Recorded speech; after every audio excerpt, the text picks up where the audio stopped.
Hello മിസ്സാണ്. Sauda നമ്മുടെ exam വന്നെത്തി നിൽക്കുവാണ്. നമ്മുടെ എക്സാമിന് ചോദിക്കാൻ സാധ്യതയുള്ള ഏറ്റവും പ്രധാനപ്പെട്ട ചോദ്യങ്ങളാണ് ഇന്നത്തെ വീഡിയോയിൽ നമ്മൾ ഡിസ്കസ് ചെയ്യുന്നത്. അപ്പൊ മക്കളെ വീഡിയോ സ്കിപ്പ് ചെയ്യാതെ കാണുക, കാരണം ഓരോ ചോദ്യവും നമുക്ക് നാളെ ലഭിക്കാൻ പോകുന്ന ഓരോ മാർക്കാണെന്നുള്ള കാര്യം മക്കൾ മനസ്സിൽ വെച്ചേക്കുക. നമ്മുടെ ഇതാ ചോദ്യത്തിലേക്ക് കടക്കുവാണ്. ആദ്യം തന്നെ ഇതാ ഒരു ടേബിൾ ആണ് തന്നിരിക്കുന്നത്. ഈ ചോദ്യം എന്ന് പറയുന്നത് below is a list of some of the difficult situations that some people experience in everyday life and the mechanisms that can help them fill in the missing parts. അല്ലെ, ഒരു ടേബിൾ തന്നിട്ടുണ്ട്. നിത്യജീവിതത്തിൽ നമ്മൾ മനുഷ്യർ അനുഭവിക്കുന്ന കുറെ ബുദ്ധിമുട്ടുകളും അവിടെ അവരെ സഹായിക്കാനായിട്ടുള്ള സൊല്യൂഷൻ അല്ലെ, അതിന്റെ ഉപകരണവുമാണ് ഇവിടെ എന്ത് ചെയ്തിട്ടുള്ളത്, അടുത്ത കോളത്തിൽ കൊടുത്തിട്ടുള്ളത്. എന്നാൽ ചില പാർട്ടൊക്കെ മിസ്സിംഗ് ആണ്. ആ മിസ്സിംഗ് പാർട്സ് നമ്മൾ എന്ത് ചെയ്യണം, നമ്മൾ കണ്ടുപിടിക്കണം. ഇപ്പൊ നോക്കിയാൽ നമുക്കറിയാം, ആദ്യം തന്നെ ഇതാ കേൾവിക്കുറവ് മൂലം ഒരാൾക്ക് സംഗീതം ആസ്വദിക്കാൻ കഴിയുന്നില്ല അല്ലെ. Yes, one who cannot enjoy music due to hearing loss. അവിടെ നമ്മുടെ ഉത്തരം എന്ന് പറയുന്നത്, അവിടെ നമ്മുടെ ഒരു സൊല്യൂഷൻ എന്ന് പറയുന്നത്, നമുക്ക് യൂസ് ചെയ്യാൻ സാധിക്കുന്ന ഡിവൈസ് എന്ന് പറയുന്നത് എന്താണ്, നമ്മൾ പഠിച്ചിട്ടുണ്ട് അല്ലെ, ശ്രവണ സഹായി അല്ലെങ്കിൽ എന്താണ്, ഹിയറിംഗ് എയ്ഡ്സ് ആണ് നമ്മുടെ ആൻസർ എന്ന് പറയുന്നത്. അടുത്ത നിങ്ങൾ നോക്കിയേ, വൈറ്റ് കെയിൻ. വൈറ്റ് കെയിൻ എന്തിനു വേണ്ടിയിട്ടാണ് നമ്മൾ യൂസ് ചെയ്യുന്നത്, നമ്മൾ പഠിച്ചിട്ടുണ്ട് അല്ലെ, കാഴ്ച തകരാറുള്ള ആളുകൾക്ക് നടക്കാൻ സഹായിക്കുന്നതാണ്.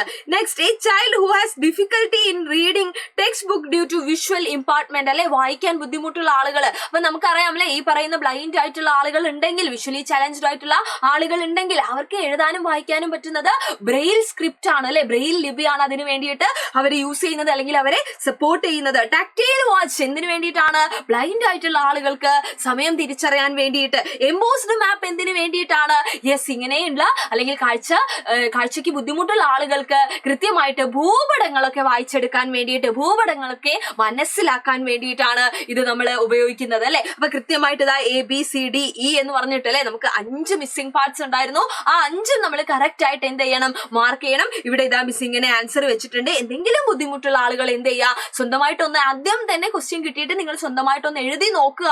അത് കഴിഞ്ഞിട്ട് ഇതാ ഈ ആൻസറും കൂടെ ഒന്ന് കമ്പയർ ചെയ്തിട്ട് നിങ്ങൾ എത്രത്തോളം ശരിയാക്കിയിട്ടുണ്ട് എന്നുള്ളതൊന്ന് വിലയിരുത്തുക. അടുത്ത ഒരു ആക്ടിവിറ്റിയിലേക്ക് മിസ് നിങ്ങളെ കൊണ്ടുപോവാണ്. ചോദ്യം ഇതൊക്കെയാണ്. What is the reason of the loss of smell when you have a cold അല്ലെ, ജലദോഷമുള്ള സമയത്ത് നമുക്ക് എന്ത് കിട്ടാറില്ല, നമുക്ക് സ്മെല്ല് കിട്ടാറില്ല. അതിന്റെ കാരണം എന്താണെന്നുള്ളതാണ് ആദ്യത്തെ ചോദ്യം. രണ്ടാമത്തെ ചോദ്യം, how do we sense taste, എങ്ങനെയാണ് നമുക്ക് രുചി തിരിച്ചറിയാൻ പറ്റുന്നത്. And the last one is what should be taken care of for the health of the tongue അല്ലെ, നമ്മുടെ നാക്ക് യെസ് നമുക്ക് സംരക്ഷിക്കേണ്ടതുണ്ട്, അതിന് നമുക്ക് എന്തൊക്കെ കാര്യങ്ങൾ ചെയ്യാൻ പറ്റും. അങ്ങനെ 3 ക്വസ്റ്റ്യൻസ് ആണ് ഉണ്ടായിരുന്നത് ഇവിടെ. അപ്പൊ ഇതിനകത്ത് ആദ്യം തന്നെ നമ്മുടെ ജലദോഷവുമായിട്ട് ബന്ധപ്പെട്ട കാര്യമാണ്. അപ്പൊ നമുക്കറിയാം അല്ലെ, നമ്മുടെ ഈ ഒരു നോസിന്റെ കാര്യം അല്ലെങ്കിൽ നമ്മുടെ മൂക്കിന്റെ കാര്യം എന്ന് പറഞ്ഞു കഴിഞ്ഞാൽ അതിനകത്ത് എപ്പോഴും ഒരു നനവ് അല്ലെങ്കിൽ ഒരു ഈർപ്പം നമുക്ക് ഫീൽ ചെയ്യാറുണ്ട് അല്ലെ, ഒരു മോയിസ്റ്റ് ഒരു ഫീല് നമുക്ക് കിട്ടാറുണ്ട്. അതിന്റെ റീസൺ എന്ന് പറയുന്നത് നമ്മുടെ നോസിൽ എന്തുണ്ട്, ഒരു സെക്രീഷൻ നടക്കുന്നുണ്ട് അല്ലെ. ആ ഒരു സെക്രീഷൻ എന്ന് പറയുന്നത് എന്തിനു വേണ്ടിയിട്ടാണ്, ഡസ്റ്റ് പാർട്ടിക്കിൾ ഒന്നും നമ്മുടെ നോസിലൂടെ അകത്തേക്ക് കയറാതിരിക്കാൻ, നമ്മുടെ ബോഡിയിലേക്ക് എത്താതിരിക്കാൻ വേണ്ടിയിട്ടുള്ള ഒരു പ്രൊട്ടക്ഷൻ ആണ് ആക്ച്വലി ഈ പറയുന്ന സെക്രീഷൻ അല്ലെങ്കിൽ സ്രവം ഉൽപ്പാദിപ്പിക്കുക എന്ന് പറയുന്നത്.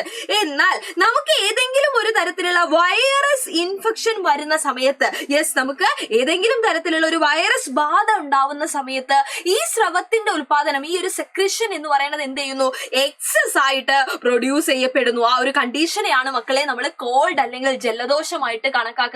കൂടുതലായിട്ട് എന്ത് ചെയ്യുന്നു, ഈ പറയുന്ന ഒരു സെക്രീഷൻ ഉണ്ടാവുന്നു അല്ലെ, ഈ ഒരു സ്രവം ഉൽപ്പാദിപ്പിക്കപ്പെടുന്നു. അപ്പൊ എന്തുകൊണ്ടാണ് ഈ ഒരു സമയത്ത് നമുക്ക് മണം എത്താത്തത്, അതാണ് നമ്മുടെ ക്വസ്റ്റ്യൻ എന്ന് പറയുന്നത് അല്ലെ. അതിന്റെ റീസൺ ഇത്രയേ ഉള്ളൂ. ഇങ്ങനെ എക്സസ് ആയിട്ടുള്ള ഒരു സെക്രീഷൻ വരുന്ന സമയത്ത്, ഇങ്ങനെ സ്രവം ഉൽപ്പാദിപ്പിക്കപ്പെടുന്ന സമയത്ത് നമുക്കറിയാം നമ്മുടെ ഈ പറയുന്ന മണത്തിന് കാരണമായിട്ടുള്ള ഒരുപാട് പാർട്ടിക്കിൾസ് ഉണ്ട് അല്ലെ, ഒരുപാട് കണികകൾ ഉണ്ട്, ഗന്ധ കണികകൾ എന്ന് നമ്മൾ പറയും. നമുക്ക് കാണാനൊന്നും സാധിക്കില്ല, പക്ഷെ അത് വായുവിലൂടെ കലർന്നിട്ട് നമ്മുടെ നോസിലേക്ക് എത്തുകയാണ് ചെയ്യുന്നത് അല്ലെ. ഈ ഒരു പാർട്ടിക്കിൾ ഈ ഒരു യാത്ര ഉണ്ടല്ലോ, അല്ലെങ്കിൽ അത് എന്ത് ചെയ്യണം, മണം തിരിച്ചറിയുന്ന കോശങ്ങളിൽ എത്തണം. അപ്പോൾ മാത്രമേ നമുക്ക് സ്മെല്ല് തിരിച്ചറിയാൻ പറ്റുള്ളൂ.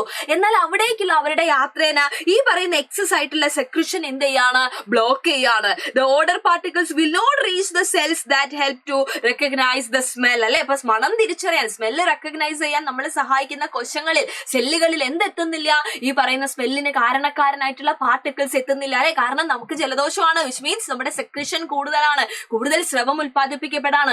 അത് അവിടെ എന്ത് ചെയ്യാണ്, അതിന്റെ വഴിയിൽ ബ്ലോക്ക് ചെയ്ത് നിൽക്കുവാണ് അല്ലെ. അതുകൊണ്ടാണ് നമുക്ക് എന്ത് ചെയ്യാൻ പറ്റാത്തത്, ഈ ജലദോഷം അല്ലെങ്കിൽ കോൾഡ് വരുന്ന സമയത്ത് മണം തിരിച്ചറിയാൻ ചെറിയ ബുദ്ധിമുട്ടുകൾ വരുന്നത്. അപ്പൊ കൃത്യമായിട്ട് ഈ ഒരു കാര്യം, ഈ ഒരു പോയിന്റ് നമ്മൾ എന്ത് ചെയ്യണം, മാർക്ക് ചെയ്യണം. അതാണ് മിസ് അവിടെ റെഡ് കളറിൽ വെച്ചിട്ടുണ്ട്. അപ്പൊ കൃത്യമായിട്ട് എന്ത് ചെയ്യുക, ആ ഒരു കാര്യം പഠിച്ചു വെച്ചേക്കാം കേട്ടോ. അടുത്തൊരു ക്വസ്റ്റ്യൻ എന്ന് പറയുന്നത് എങ്ങനെയായിരുന്നു നമുക്ക് രുചി അല്ലെ, ടേസ്റ്റ് തിരിച്ചറിയുന്നത് എന്നായിരുന്നു. അപ്പൊ നമുക്കറിയാം നമ്മൾ എന്ത് ചെയ്യാറുണ്ട്, ഭക്ഷണം കഴിക്കുന്ന സമയത്ത് വായയിൽ വെച്ച് നമ്മൾ നന്നായിട്ട് ചവച്ചരച്ച് കഴിക്കാറുണ്ട് അല്ലെ.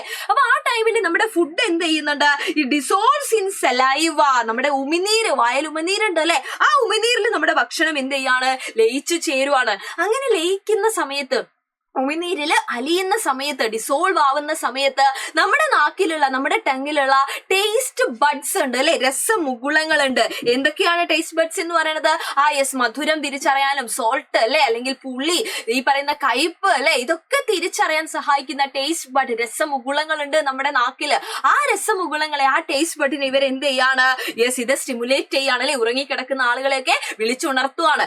അങ്ങനെ ഇത് എന്ത് ചെയ്യാണ്, ഈ ഒരു സിഗ്നൽ എന്ന് പറയുന്നത് എന്ത് ചെയ്യുന്നു, ഓരോരോ ആ ഒരു മെസ്സേജ് പാസ് ചെയ്യുന്നത് പോലെ നമ്മൾ ഈ പറയുന്ന നമ്മുടെ എന്ത് ചെയ്യുന്നു, നമ്മുടെ നെർവ്സ് അല്ലെ, നമ്മുടെ നാഡികള് തലച്ചോറിൽ എത്തിക്കുകയാണ് ചെയ്യുന്നത്. അതുവഴി നമുക്ക് എന്ത് ചെയ്യാൻ പറ്റുന്നു, നമുക്ക് വ്യത്യസ്ത തരത്തിലുള്ള ടേസ്റ്റ് അല്ലെ, ഈ പറയുന്ന നമ്മളുടെ രുചികൾ തിരിച്ചറിയാനായിട്ട് നമുക്ക് സാധിക്കുന്നു. അതുകൊണ്ടാണ് നാവിനെ നമ്മൾ സംരക്ഷിച്ചില്ലെങ്കിൽ, ഈ ഏതെങ്കിലും ഒരു ടേസ്റ്റ് ബഡിന് എന്തെങ്കിലും ഒരു പ്രശ്നം വന്നു കഴിഞ്ഞാൽ ആ പെർട്ടിക്കുലർ ടേസ്റ്റ് നമുക്ക് എന്ത് ചെയ്യാൻ പറ്റണമെന്നില്ല, പിന്നീട് തിരിച്ചറിയാനായിട്ട് പറ്റണമെന്നില്ല. അപ്പൊ ആ കാര്യങ്ങൾ കൃത്യമായിട്ട് എന്ത് ചെയ്യുക, ഓർത്തു വെക്കുക. അതുകൊണ്ടാണ് നമ്മളോട് ഭക്ഷണമൊക്കെ, ഫുഡൊക്കെ നമ്മൾ എപ്പോഴും ചവച്ചരച്ച് കഴിക്കണം എന്ന് പറയുന്നില്ലേ. അപ്പൊ കുറച്ചുകൂടെ ടേസ്റ്റ് കൂടും എന്ന് പറയും. അതിന്റെ റീസൺ എന്ന് പറയുന്നത് നമ്മൾ അങ്ങനെ ചെയ്യുമ്പോഴാണ് ഉമിനീരിലൊക്കെ എന്ത് ചെയ്യുന്നത്, അല്ലെങ്കിൽ ഈ പറയുന്ന സലൈവയിലൊക്കെ ഡിസോൾവ് ആയിട്ട് നമ്മുടെ ടേസ്റ്റ് ബഡ് കുറച്ച് നന്നായിട്ട് എന്ത് ചെയ്യുന്നത്, സ്റ്റിമുലേറ്റ് ചെയ്യപ്പെടുന്നത് അല്ലെ, അതായത് ഉത്തേജിപ്പിക്കപ്പെടുന്നത്. അപ്പൊ ആ സമയത്താണ് ഈ സിഗ്നൽ ഒക്കെ എന്ത് ചെയ്യുന്നത്, നമ്മുടെ തലച്ചോറിലേക്ക് എത്തുന്നത്. അങ്ങനെയാണ് നമുക്ക് രുചി തിരിച്ചറിയാനായിട്ട് പറ്റുന്നത്. അപ്പൊ നമ്മുടെ ടങ്ങിനെ, നമ്മുടെ നാക്കിനെ പ്രൊട്ടക്ട് ചെയ്യാൻ നമ്മൾ എന്തൊക്കെ കാര്യങ്ങൾ ചെയ്യണം?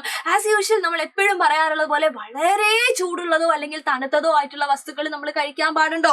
ഇല്ല അല്ലെ. Don't eat extremely hot or called food. അത് നമ്മളെ എന്താണ്, ടേസ്റ്റ് ബഡിനെ, രസമുകുളങ്ങളെയൊക്കെ നശിപ്പിക്കാൻ കാരണമാവുന്നുണ്ട്. അതോടെ നമുക്ക് രുചി തിരിച്ചറിയാൻ പ്രയാസമാവും. രണ്ടാമത്തെ ഒരു കാര്യം എന്ന് പറയുന്നത്, don't forcefully clean the tongue with a tongue cleaner അല്ലെ. നമ്മൾ എല്ലാവരും ടങ് ക്ലീനർ ഒക്കെ യൂസ് ചെയ്യുന്ന ആളുകളായിരിക്കും. ഒരിക്കലും നമ്മൾ എന്ത് ചെയ്യരുത്, വളരെ സ്ട്രോങ് ആയിട്ട്, ഈ ഷാർപ്പ് ആയിട്ടുള്ള ടങ് ക്ലീനർ ഒക്കെ യൂസ് ചെയ്തിട്ട് നല്ല സ്ട്രോങ് ആയിട്ട് ഇത് യൂസ് ചെയ്യുന്ന ആളുകളുണ്ട്. ഒരിക്കലും എന്ത് ചെയ്യരുത്, അങ്ങനെ ചെയ്യരുത്. അതും ഈ പറയുന്ന പോലെ നമ്മുടെ ടേസ്റ്റ് ബഡിനെ ഒക്കെ ബുദ്ധിമുട്ടിലാക്കുന്നുണ്ട് അല്ലെ. അതുവഴി നമുക്കതൊരു പ്രശ്നമായി മാറും. അപ്പൊ ഇതാ ഈ പറഞ്ഞിരിക്കുന്ന ക്വസ്റ്റ്യൻസ് ഒക്കെ കൃത്യമായിട്ട് മക്കൾ നോട്ട് ചെയ്യുക. ഈ ഒരു ചാപ്റ്ററിലുള്ള ഇമ്പോർട്ടന്റ് ആയിട്ടുള്ള ക്വസ്റ്റ്യൻസ് ആണ് നമ്മൾ ഡിസ്കസ് ചെയ്തത്. കൃത്യമായിട്ട് പഠിച്ചിട്ട് മാത്രം മക്കൾ എന്ത് ചെയ്യുക, എക്സാമിന് പോവുക. അപ്പൊ മക്കൾക്ക് എല്ലാവർക്കും മിസ്സിന്റെ ഓൾ ദ വെരി ബെസ്റ്റ്. അടിപൊളിയായിട്ട് എക്സാം എഴുതിയിട്ട് പാടാം. നമുക്ക് വീണ്ടും കാണാം. Thank you so much and by.